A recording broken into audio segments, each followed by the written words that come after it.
On to Manchester City.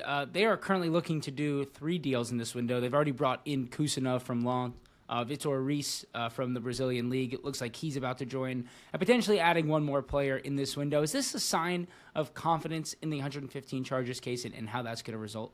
I think it's business as usual coming in from City. I think they've got to carry on doing this because we don't know the outcome of the charges.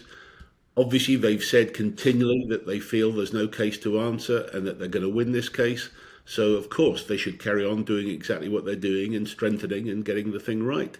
It looks like that third player could be the striker, Mormash. There's a lot of talk about that today, this morning as well.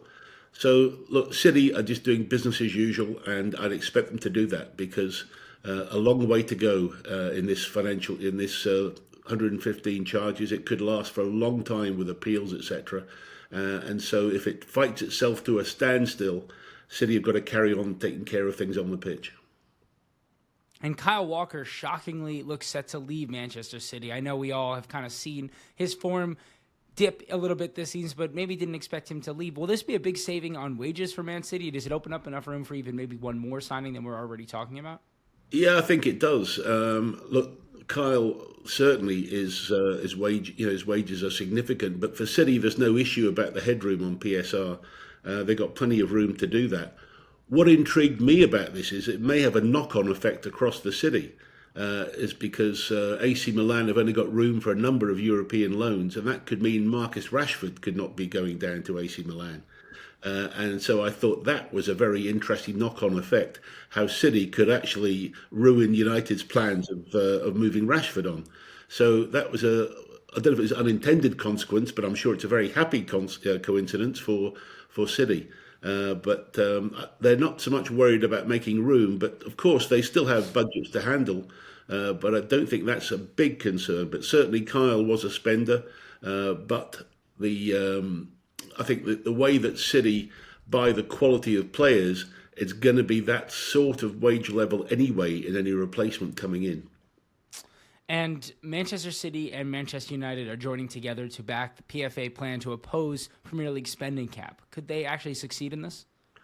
Now, this is something I'm really energised about and exercised about. I mean, the PFA here, we're talking here about the anchoring concept, basically. And this is where we're looking at trying to bring in regulations that the top club can't spend any more than 5 times the amount of TV revenue the bottom club gets.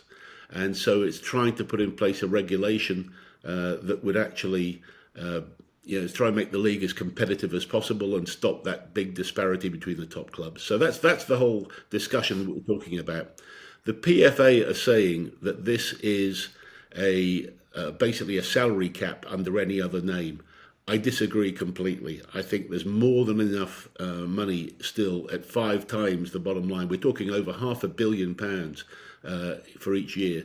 So look, it's strange, but look, that fight's going to go on. And at the moment, I think the PFA would have won it at present if it was to go legal. But I think there's got to be some realignment by the clubs on this. Now, Man United and Man City are using a pretty spurious argument to support it. They say that they are going to be, handicapped going into against European clubs if they don't get the chance to spend as much as they want to.